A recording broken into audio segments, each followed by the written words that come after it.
Me llamo Boris Cyrulnik. Soy neurólogo y psiquiatra. Soy docente en la Universidad de Tolón, especialista en la teoría del apego. ¿Cómo aprende un niño a amar? Es decir, ¿cómo aprende a socializarse? Es la teoría más aceptada actualmente en las facultades de psicología y psiquiatría. He escrito 18 libros para el público general y 18 libros profesionales. Mi último libro se titula Psicoterapia de Dios y reflexiona sobre la necesidad de creer, los beneficios de la creencia y también sus maleficios.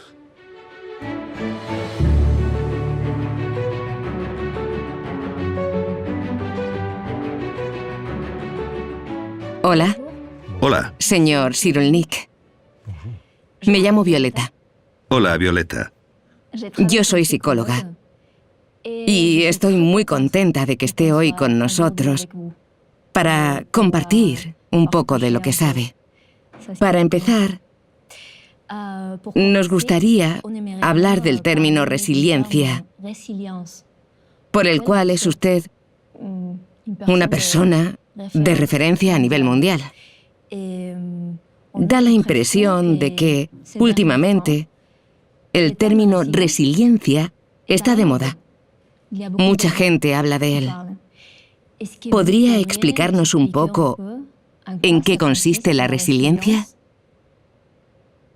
La definición de la resiliencia no puede ser más sencilla.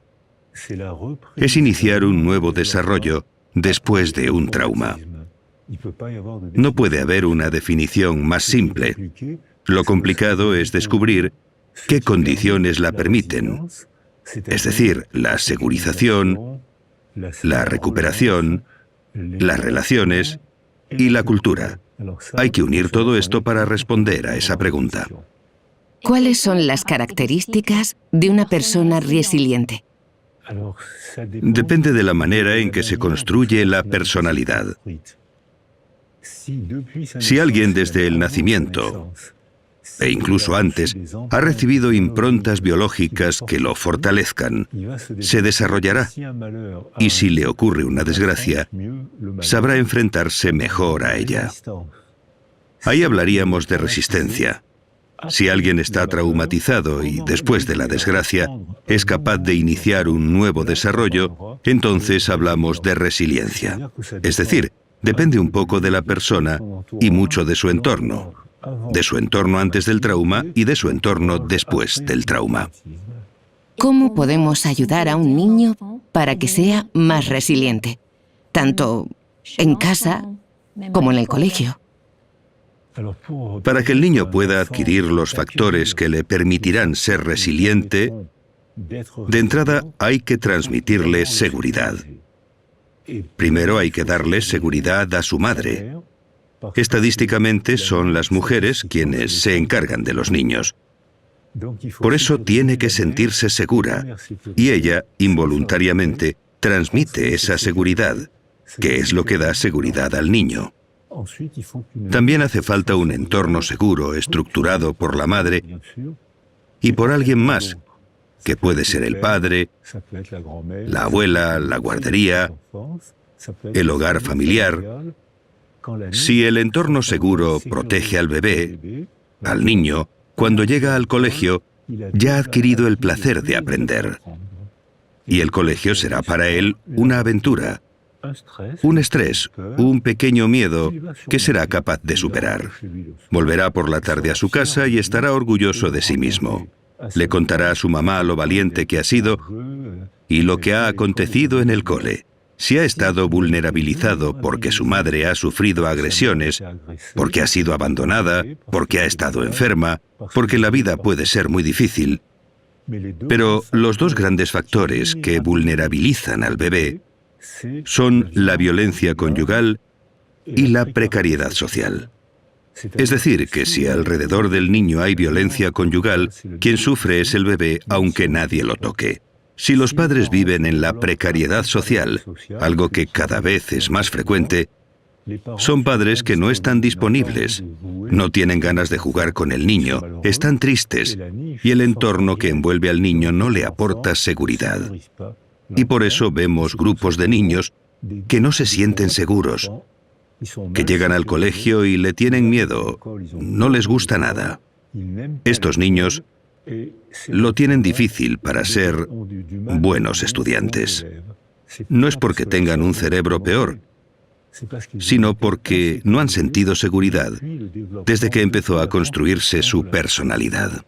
Hemos hablado varias veces sobre segurizar a los niños. ¿Podría explicarnos a qué se refiere cuando habla de segurizar a los niños? La definición de segurización es crear un apego familiar.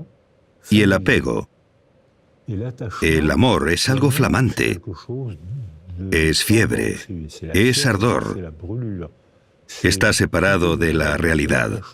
Mientras que el apego, por el contrario, se teje en el día a día, con la forma de hablar, compartir el desayuno, la forma de sonreír, la forma de enfadarse también. Está en la vida cotidiana, pero se va tejiendo en el día a día, por lo que apego no es amor. Pero el apego, una vez creado, se convierte en un vínculo muy fuerte, y los niños se sienten seguros por ese fuerte vínculo, porque es un sentimiento de familiaridad.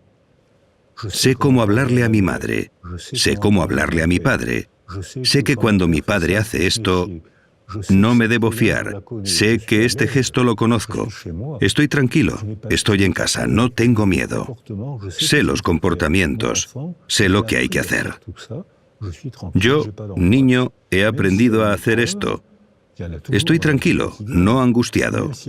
Aunque haya una adversidad, que siempre las hay en el día a día, sabré cómo gestionarla, no me angustia.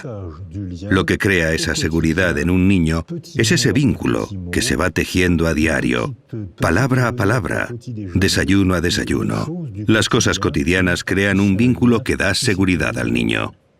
Hay muchos hogares en que el padre trabaja, la madre trabaja, tienen poco tiempo, todo va muy deprisa, los niños tienen muchas obligaciones, actividades extraescolares. ¿Podría darnos algún consejo para estas familias? Para que sus hijos y su entorno se sientan más seguros. Para que en estas familias haya seguridad, hay una palabra mágica: ralentizar. Y que aprendan a cantar o a hacer deporte con sus hijos. Actualmente los occidentales vivimos en la cultura del sprint y nos sale carísimo. Los bebés estadounidenses tienen cada vez más ansiedad. Los bebés, porque Estados Unidos vive en la cultura del sprint que ha llegado a Europa, menos al norte de Europa. Allí, al contrario, aprenden a montar en bici, aprenden teatro, aprenden a usar la palabra, aprenden la lentitud, aprenden a cocinar. Yo lo he visto en Helsinki. En el colegio hay clases de cocina donde niños y niñas preparan platos e invitan a la clase de al lado. Y te aseguro que los niños lo hacen bien. Es decir, que, por lo tanto, cuando llegan a la edad adulta, son excelentes. En clase, en ciencias, en arte, son excelentes. Hay un 1% de analfabetismo. En Francia estamos entre el 12 y el 15%. Un analfabeto será infeliz toda su vida. El 1% en Finlandia, 12 a 15% en Francia. En los países del norte de Europa había muchos suicidios, probablemente debido a la falta de sol, pero han reducido en 10 años la tasa de suicidio en un 40%, cambiando la cultura. Es decir, que tenemos la posibilidad de intervenir y, por supuesto, hay que ralentizar y divertirse para aprender el arte de vivir. ¿Tienen los profesores en el colegio la posibilidad de ayudar a los niños ante situaciones así? Los países del norte de Europa responden a su pregunta. Es decir, Noruega, Finlandia, Suecia responden a esta pregunta. Allí tienen una estrategia educativa muy distinta de la nuestra, y aún más de los países orientales como Japón o China. En los países orientales hacen sprintar a los niños, y el colegio es tan violento que los japoneses me han dicho que es una forma de maltrato. Los países del norte de Europa hacen lo contrario, ralentizan a los niños y así les dan seguridad. Los niños aprenden a resolver problemas con facilidad, por lo que tienen buena autoestima. Por eso, a los 15 años, cuando hacen las evaluaciones escolares, las pruebas PISA determinadas por la UNESCO, los finlandeses son medalla de oro pese a que ralentizan todo lo posible el desarrollo de los niños. Pero ralentizándolos, les dan confianza, y los niños con confianza aprenden a jugar a aprender. Se lo pasan bien aprendiendo. Recuperan el retraso en pocos años y a los 15 años son medalla de oro en las evaluaciones de la UNESCO. Si no hemos adquirido la resiliencia en la infancia, ¿todavía podemos aprenderla en la edad adulta? La resiliencia está en marcha toda la vida, pero los primeros años son muy importantes. Es como una partida de ajedrez. Los primeros movimientos son muy importantes, pero mientras la partida no haya terminado, siguen quedando buenos movimientos. La resiliencia no es la misma cuando somos niños, antes de hablar, cuando somos niños y sabemos hablar, cuando somos adolescentes o cuando somos personas adultas. Los casos que accionan la resiliencia no serán los mismos. La resiliencia funciona mucho peor pasados los 120 años. Ahí funciona peor. ¿Podría dar algún consejo específico para los adultos que quieran desarrollar la resiliencia? El primer consejo es que no se queden solos. Cuando sufrimos un trauma, estamos tan tristes que nos hacemos un ovillo, apretamos los dientes y nos aislamos. Y esto solo agrava, ya que el recuerdo de la herida se refuerza más y más. Solo pensamos en eso y agravamos el sufrimiento. Así que el primer consejo sería luchar contra uno mismo si nos apetece aislarnos. Y sobre todo, hay que hablar o quedar con la gente con la que tengamos confianza. Puede ser la mujer, el marido, la madre, un amigo, un cura, un monitor de deporte, alguien con quien tengamos confianza. Y no tenemos por qué empezar a hablar de inmediato. Primero tenemos que sentirnos seguros, como los niños, y luego, cuando nos sentimos seguros, podemos reflexionar y podemos empezar a hablar. Aunque no hayamos sufrido un trauma grave, hay cosas cotidianas que pueden influirnos. Un divorcio, un despido. ¿Cómo pueden superarse estas cosas?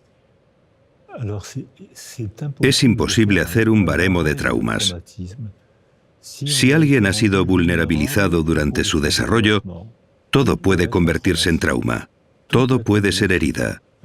Una mudanza, una mala palabra, porque se le ha vulnerabilizado antes del suceso. Si antes del suceso ha sido reforzado durante el desarrollo, será muy difícil que se traumatice. Hay gente que atraviesa adversidades tremendas y sufren, pero no desarrollan trastorno por estrés postraumático. Y al contrario, hay gente que ha sido vulnerabilizada, debilitada durante su desarrollo por vivir en la precariedad social, por la violencia conyugal, por haber sufrido y no haberlo podido expresar, por haber ocultado el sufrimiento. En estos casos, cualquier suceso puede dañar muy profundamente. La diferencia entre el sufrimiento y el trauma es que ahora podemos ver el trauma mediante imágenes cerebrales. Podemos ver cómo funciona el cerebro. Durante un trauma el cerebro se apaga, no funciona o funciona mal, mientras que en el sufrimiento el cerebro no se apaga. Estás afligido, ansioso, triste, enfadado, pero el cerebro funciona, mientras que en un trauma se ralentiza, no funciona, solo muestra colores apagados, azul, verde, gris. Cuando el cerebro funciona bien porque estamos positivamente estimulados o contentos, el cerebro trabaja y consume energía, y se ve rojo, verde, amarillo, y se desplaza por todo el cerebro. Hablamos de trauma si el cerebro se apaga. Cuando estamos, como en boxeo, KO. Sin embargo, hablamos de adversidad si sufrimos, pero el cerebro sigue funcionando bien. Y funciona bien si ha sido reforzado durante el desarrollo en la infancia temprana. Y al contrario, es frágil si hemos sido fragilizados durante la infancia temprana. No podemos señalar una causa-efecto. No podemos decir que un trauma causa mucho daño. Dependerá de la manera en que nos hayamos construido antes de enfrentarnos a la desgracia o la dificultad. También habla sobre la diferencia entre el trauma y la representación del trauma. Así es. En un trauma se sufre. El sufrimiento forma parte de la condición humana. Estamos dolidos, tristes y sufrimos. Pero después, cuando representamos lo que nos ha pasado, si estamos bien rodeados, si tenemos apoyo y tenemos la posibilidad de reflexionar, de pensar, sufrimos en lo real, pero pronto dejamos de sufrir en la representación de lo real. Pero si nos quedamos solos, solo pensamos en la desgracia. ¿Por qué me ha hecho esto? ¿Por qué he respondido así? ¿Por qué no me defendí? ¿Por qué nadie me defendió? Así agravamos el sufrimiento y nos dirigimos de cabeza a la depresión. Así que depende del apoyo que recibimos después del trauma. Es un apoyo afectivo. No tiene por qué ser un psicólogo. Puede ser un amigo, un cura, el marido, la mujer, alguien en quien confiemos. Pero necesitamos tener apoyo y para eso no debemos quedarnos solos. Hemos hablado de resiliencia. Su historia personal es una inspiración para nosotros, porque a pesar de una situación difícil, lo ha superado todo. ¿Podría compartir con nosotros su historia personal? ¿Y cómo ha influido en su carrera profesional? Lo que motiva la psicología es la necesidad de comprender. Necesito comprender lo que me ha pasado. Muchos psicólogos tienen esta motivación. Tienen la necesidad de comprender algo que les ha pasado. Es una buena motivación, pero hay que trabajar, hay que leer, conocer, reflexionar. Es apasionante. Es agotador, pero es apasionante. Nací antes de la Segunda Guerra Mundial. Mis padres eran judíos ucranianos y polacos. Mi padre se alistó en el ejército francés para luchar contra los nazis. Resultó herido y fue arrestado en la cama del hospital por la policía del país por el que luchaba y desapareció en Auschwitz. Mi madre y gran parte de mi familia también desaparecieron en Auschwitz. Yo fui detenido por la Gestapo, la policía francesa asociada al ejército alemán, cuando tenía 6 años y medio. Conseguí escaparme de unas condiciones surrealistas. Una vez liberado, cuando contaba lo que había vivido durante la guerra, la gente se partía de risa. Lo has oído bien, la gente se reía porque les parecía increíble. Y es que lo era. ¿Se partían de risa? Sí.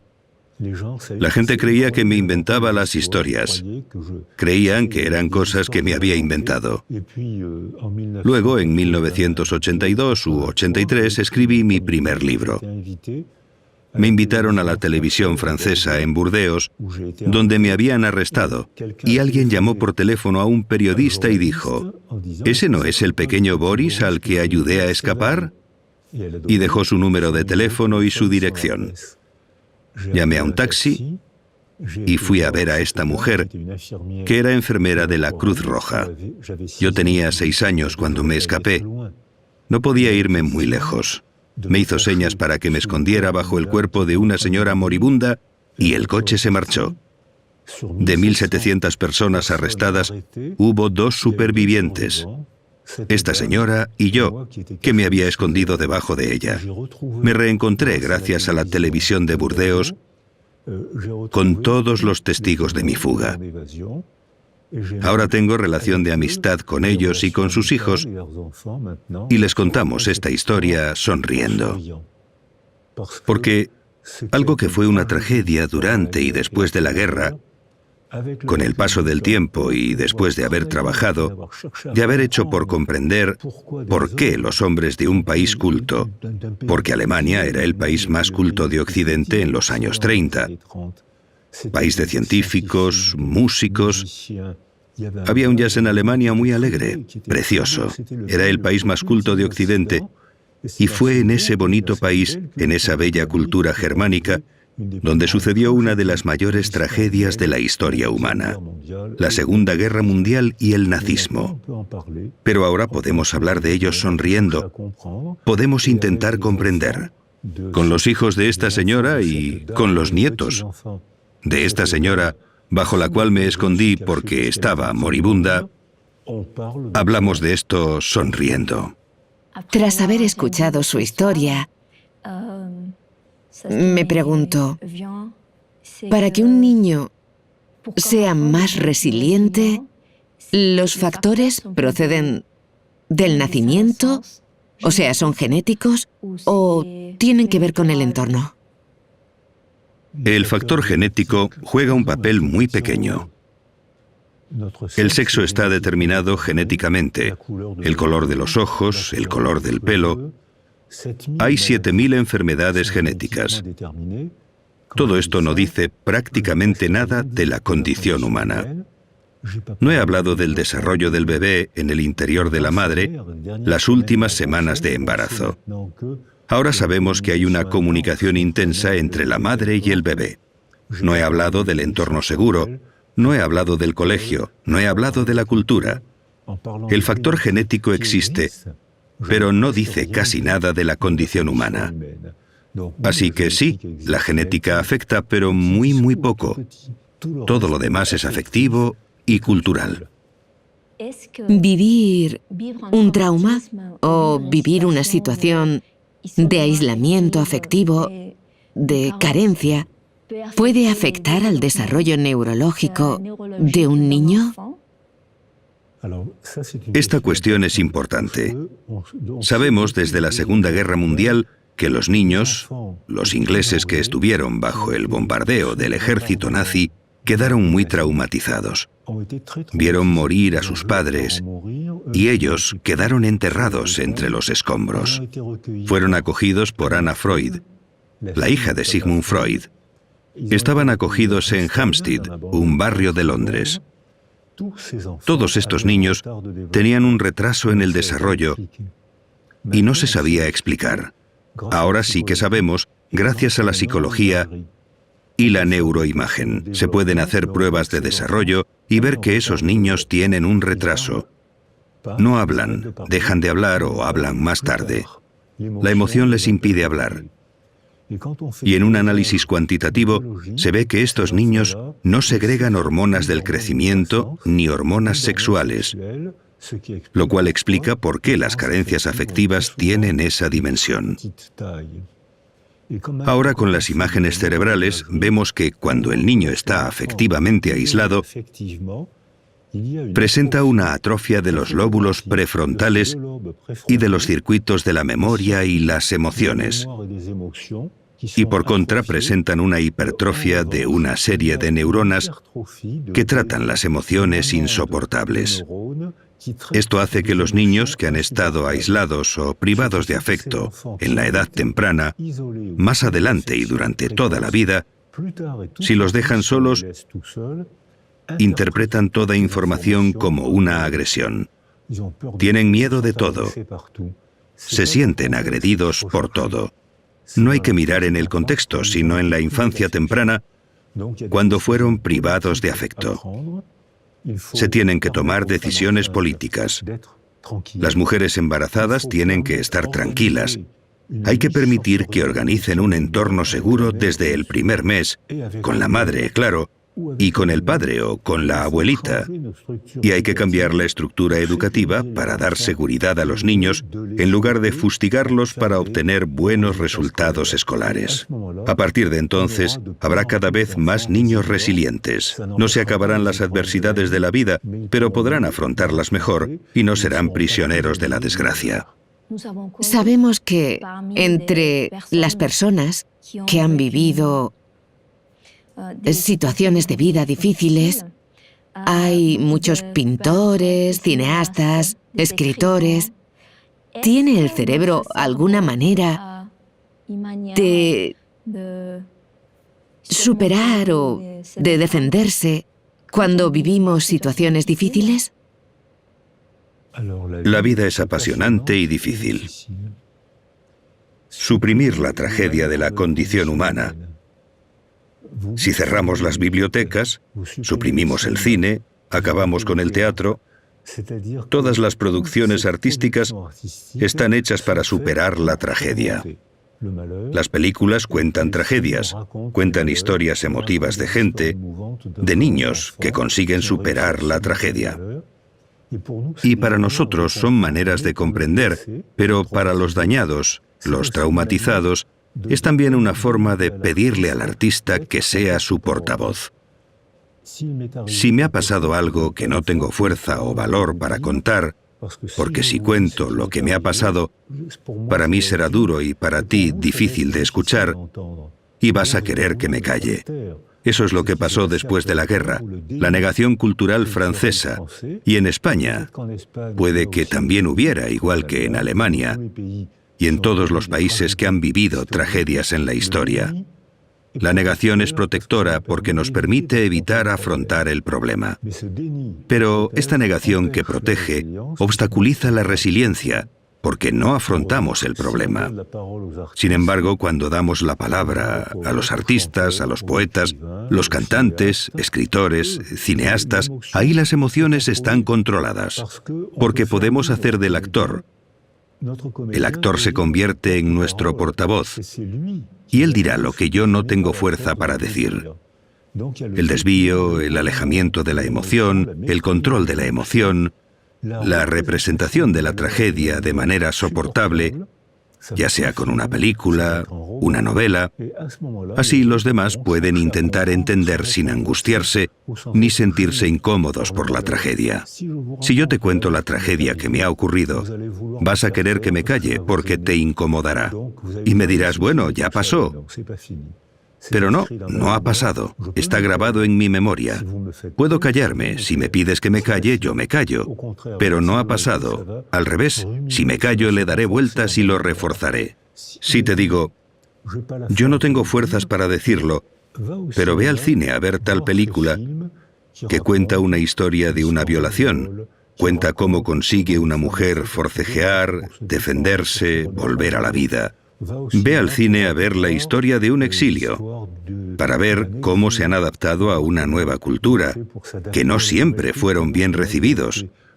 Llorarás, te emocionarás y comprenderás. Y a partir de ahí, nos entenderemos mejor y podremos hablar gracias a los artistas. El arte juega un papel muy importante en el proceso de resiliencia. Además, todos los niños se benefician de esto, estén o no traumatizados. Se benefician de la función artística y debemos informarles, debemos entrenarles para convertirse en pequeños artistas. Porque como la madre está siempre ahí, el niño no necesita nada. Es ella quien lo recibe todo en lugar del niño.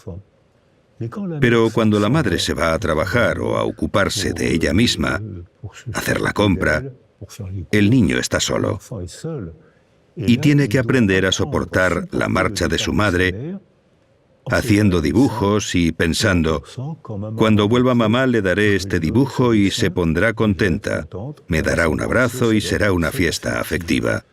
Después, si mamá se va, si mis amigos se van, lo contaré, escribiré un relato. Lo comprenderán. Es verdad que necesitamos una carencia para volvernos creativos. La carencia invita a la creatividad. En un niño totalmente aislado, su cerebro estará dañado y no podrá ser creativo. Pero un niño demasiado protegido tampoco invita a la creatividad. Entonces la madre, el padre, tienen que estar ahí para darle seguridad y de vez en cuando considerarse a sí mismos como personas para dejar un espacio vacío al niño, para que el niño dibuje, invente un cuento, una novelita, para esperar el retorno de la madre. Es la carencia lo que invita a la creatividad. Entonces, cuando habla de resiliencia, también habla de altruismo. ¿Existe una relación entre el altruismo y la resiliencia? Hemos leído que hay mecanismos de defensa psicológicos positivos. ¿Puede hablarnos un poco del altruismo y estos mecanismos? Cuando hemos vivido una tragedia, estamos a la defensiva. Necesitamos defendernos. Y cuando retomamos nuestra vida y sufrimos menos, muy a menudo a la gente le nace un deseo altruista. Tienen ganas de ayudar a otros, porque saben lo que es el sufrimiento. Muchos psicólogos se hacen altruistas porque han tenido un problema, un sufrimiento en la infancia que los lleva a... Les interesa el mundo de los otros. Cuando trabajé en el Congo con los niños soldado, cuando les preguntaba qué querían ser de mayores, casi todos me contestaban que querían ser periodistas o médicos. ¿Por qué periodistas? Porque tengo que contar esto. Tengo que dar testimonio de lo que ocurre cuando un niño se transforma en soldado. ¿Y por qué médicos? Porque sé lo que es el dolor y quiero aprender a proteger a otros niños del dolor. El altruismo es un mecanismo de legítima defensa para combatir el dolor.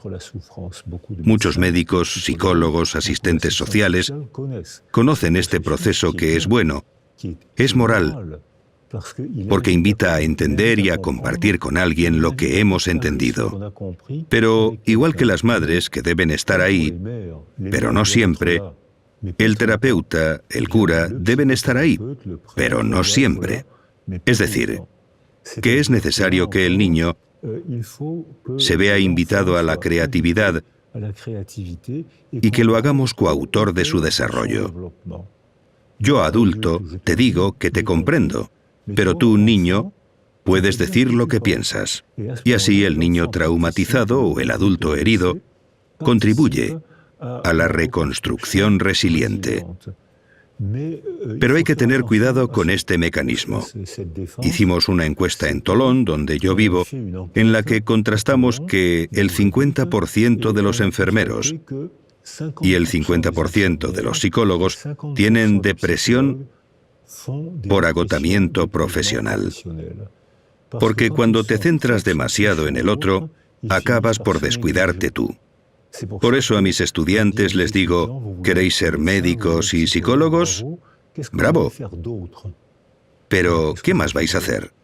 ¿Cómo que qué más? Preguntan. Claro, si eres psicólogo, apúntate a un coro y aprende a cantar o a un equipo de fútbol. Haz algo más para preservarte tú, porque tú eres una persona también. No debes sacrificarte por otro. Ayudas a los demás porque es tu vocación, es tu formación, y está muy bien que ayudes a otros. Pero tú también eres una persona, y si te despersonalizas, caerás en depresión y no les serás útil a los demás. Cuando habla de altruismo, entiendo que habla también de empatía. ¿Hay diferencia entre el altruismo y la empatía? Efectivamente, la empatía es la capacidad de descentralizarse uno mismo para representar el mundo de otro. Los niños privados de afecto y los niños aislados sensorialmente, si no tienen a nadie, no pueden aprender empatía.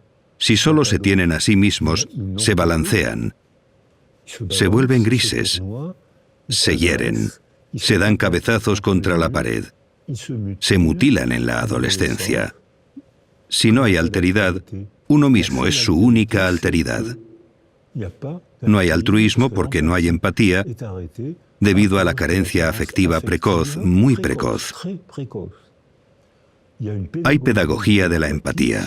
Si creamos un entorno seguro para el niño, una vez se sienta seguro, aprenderá a descubrir al otro. Pero solo puede ocurrir si se siente seguro.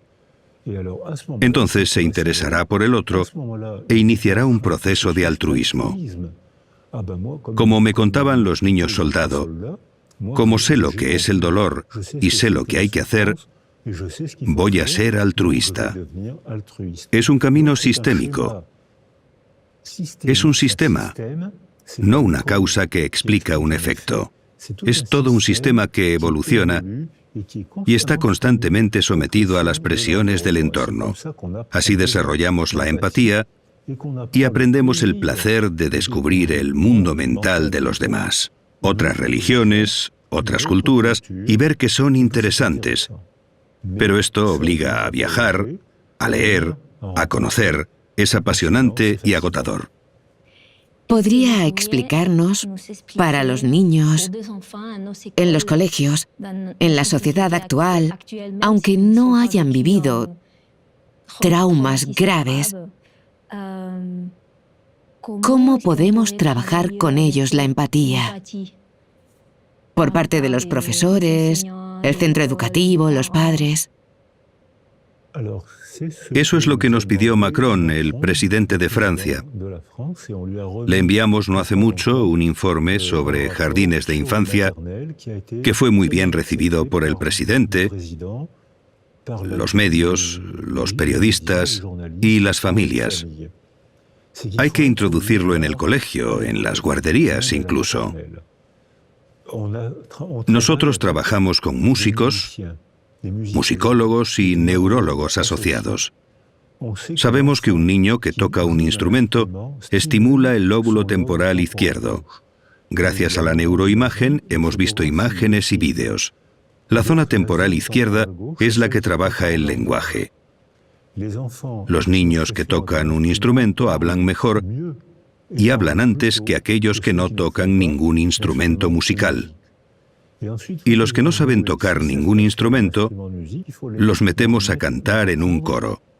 Hemos constatado que los niños que hacen música socializan con más facilidad porque se sienten confiados con los demás. La confianza es el verdadero tranquilizante. Se sienten familiarizados con los demás, hablan con más facilidad, aprenden rituales de interacción. Por eso socializan más fácilmente, les gusta la escuela y tienen un buen rendimiento escolar, con la música y el deporte en el colegio. Al hacer deporte estimulamos el cerebro y funciona mejor. Mientras que ahora en Occidente, ¿qué padece todo el mundo? Enfermedades derivadas del sedentarismo, porque hemos descuidado nuestro cuerpo. También el dibujo, el teatro y el cine son excelentes para desarrollar la empatía. ¿Crees que la tuya es la única religión válida y que los demás son infieles por creer en otro Dios? Pues te pongo una película de 1 hora de un niño que cree en un Dios distinto del tuyo y verás que son seres humanos como tú, solo que creen, por su cultura, en otro Dios. Es entretenido, es interesante, a veces es irritante, pero es la condición humana. Por tanto, las obras de arte muy pronto, desde la guardería. Los cuentos se enseñan a los niños a expresarse. Y luego hablamos de la moraleja del cuento. ¿Por qué le roban el queso al cuervo? porque se deja engañar por la zorra. Podemos trabajar las moralejas con cuentos infantiles. Les contamos una historia bonita y les invitamos a convertirse en pequeños filósofos. Y esos pequeños filósofos son inteligentísimos desde bien pronto. El otro día hablaba con una pequeña filósofa de 5 o 6 años. Hablábamos de la muerte, porque cuando los niños descubren la muerte, es un problema metafísico, es importante para ellos. Le pregunto a mi pequeña filósofa qué es la muerte para ella y me dice: muy fácil, te caes, te quedas frío, te llevan al hospital, te calientan y vuelves. Esto nos permitió hablar de la representación del tiempo en el plano filosófico con una pequeña filósofa de 5 años que lo entendía todo. Entonces creo que el arte, introducido muy pronto en el colegio, la música, el deporte, porque el deporte es una forma de arte, el arte, el deporte, el dibujo, el cine, el teatro, forman parte de la condición educativa, desarrollan la empatía y permiten aprender a convivir mejor. Hay una frase que dice: el dolor es inevitable, el sufrimiento es opcional. ¿Qué opina usted sobre esta frase? Es magnífica, porque el dolor, todos los mamíferos sienten el dolor igual. Por ejemplo, nos quemamos la piel. Hay un trayecto que la une con la médula espinal, llega a la base del cerebro y llega al córtex. Todos los mamíferos sienten el dolor igual. Pero no todos los mamíferos sienten el sufrimiento igual. Si un mamífero o un bebé humano ha recibido seguridad durante su desarrollo por su madre, su padre, la familia, el colegio, el vecindario, las palabras, el teatro, todo eso, cuando recibe un golpe, le duele. Eso es el dolor. El sufrimiento es otra cosa. Si ha tenido una infancia segura, sufrirá mucho menos que alguien que no la ha tenido de pequeño y que percibe la sensación del dolor de forma exacerbada, amplificada. El dolor sin sentido aún duele más. Los seres humanos vivimos en un mundo de sentido. Necesitamos tener sueños y tener recuerdos para darle una dirección a nuestra vida. Si nuestra dirección viene de un dolor no superado, sin resiliencia, al recibir un golpe sufrimos muchísimo y sin posibilidad de modificar ese sufrimiento.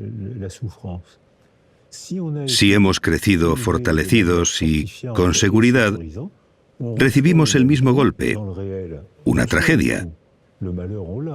Pero hemos aprendido a ser más fuertes que el sufrimiento, que el dolor, y entonces sufrimos menos. Sufrimos una sola vez, como los animales. Y además, si hacemos algo con ese dolor, ese sufrimiento, habremos transformado el sufrimiento en obra de arte. Entre los artistas, entre la gente del cine, se da un número inusualmente alto de niños privados de afecto que se refugian en el cine, que hacen películas muy bonitas y emotivas, porque, al haber sido heridos, han encontrado un medio para transformar esa herida y convertirla en producción artística. La mayoría de las obras de arte son confesiones autobiográficas. Me gustaría que hablásemos de una cuestión de actualidad. Ahora mismo, en nuestra sociedad actual, hay guerras, hay conflictos políticos, distintas migraciones, hay gente que sufre y hay mujeres embarazadas que también sufren. ¿Puede esto afectar al desarrollo del niño que todavía no ha nacido, igual que a la gente que ha sufrido? Esta es una pregunta muy científica que se investiga desde hace 10 o 15 años. Es objeto de estudios israelíes con mujeres embarazadas traumatizadas por los atentados. Mujeres israelíes y palestinas que acudieron a consulta por síntomas de estrés postraumático. Estas mujeres, 170 mujeres embarazadas, trajeron al mundo a 170 bebés y todos presentaban ya una alteración cerebral. Todos tenían ya un mal funcionamiento cerebral. Si hubiésemos dejado solas a esas mujeres, los bebés habrían empezado su vida con una grave deficiencia neurológica. Esto no ocurrió. Las mujeres estuvieron arropadas, los bebés también, y esto activó un proceso de resiliencia más o menos sencillo. Algunas de las mujeres y de los bebés iniciaron rápidamente el proceso de resiliencia. Para otras fue más difícil y otras no pudieron. Este fue el primer trabajo que se llevó a cabo en Tel Aviv. Después llegaron los investigadores en biología y demostraron que cuando el estrés forma parte de la vida. Todos vivimos momentos de estrés. Cuando tienes exámenes, sufres estrés. Forma parte de la vida, pero superas ese estrés y te enorgulleces por ello. Forma parte de la vida y no debemos privar a los niños del estrés. Pero si el estrés es demasiado fuerte, intenso, prolongado, y si dejamos al niño solo, el exceso de cortisol y de catecolaminas, es decir, las sustancias del estrés, termina por dañar las células cerebrales y el cerebro queda alterado por haber dejado a la mujer y al niño solos. Es decir, hemos dejado que las sustancias del estrés se conviertan en tóxicas para el cerebro. Hoy sabemos que los extremos de los cromosomas reciben unos fragmentos llamados radicales metilo. Son fragmentos que obstruyen la expresión del cromosoma. Es decir, el cromosoma no cambia, pero las obstrucciones causadas por este exceso de sustancias tóxicas hacen como tapones que hemos fotografiado. Se ven manchas negras. Una cinta genética sana, con obstrucciones, no se expresa igual en absoluto. Por eso, no podemos señalar que el problema sea innato o de adquisición, porque la cinta de cromosoma no se ha modificado. No es una mutación, es la misma cinta. La expresión sí que cambia por completo según la estructura del medio. Se empezó a hacer en animales y se vio una misma cinta genética de rata. Si dejamos que la rata se desarrolle en un medio pacífico, se convertirá en una rata grande, gorda, mansa, con una larga esperanza de vida. Con el mismo tipo de rata, si la ponemos en un medio de estrés, de alerta, de agresión constante, se convierte en una rata pequeña, arisca y negativa, hiperkinética, es decir, muy ajetreada y con una esperanza de vida muy reducida. Es la misma cinta genética que experimentalmente hemos hecho que se exprese de manera totalmente diferente, morfológicamente, a nivel de comportamiento y de la esperanza de vida. Por lo que el problema de lo innato y lo adquirido es un sinsentido absoluto. Esto también quiere decir que nosotros, los seres humanos, los políticos, filósofos, padres, somos responsables porque ahora sabemos que podemos y debemos intervenir en el medio que nos afecta. No somos seres pasivos. Tenemos la posibilidad de intervenir en el medio. Actualmente, la acción de los seres humanos sobre el medio es de degradación. ¿Qué sugerencia podemos hacer a la sociedad para prever este problema? Tenemos que hacer como los países del norte de Europa.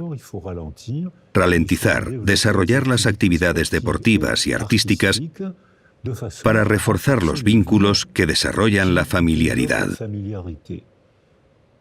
Y hay que hacer frente a las adversidades reales. Hay que trabajar, hay que estresarse por un examen.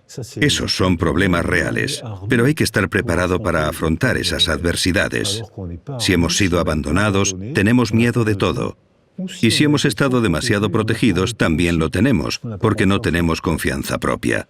Necesitamos inventar una cultura que sea como el mar, con su flujo y su reflujo, como el día y la noche, como los latidos del corazón, una cultura con ritmos. Los jóvenes ya empiezan a hacer esto.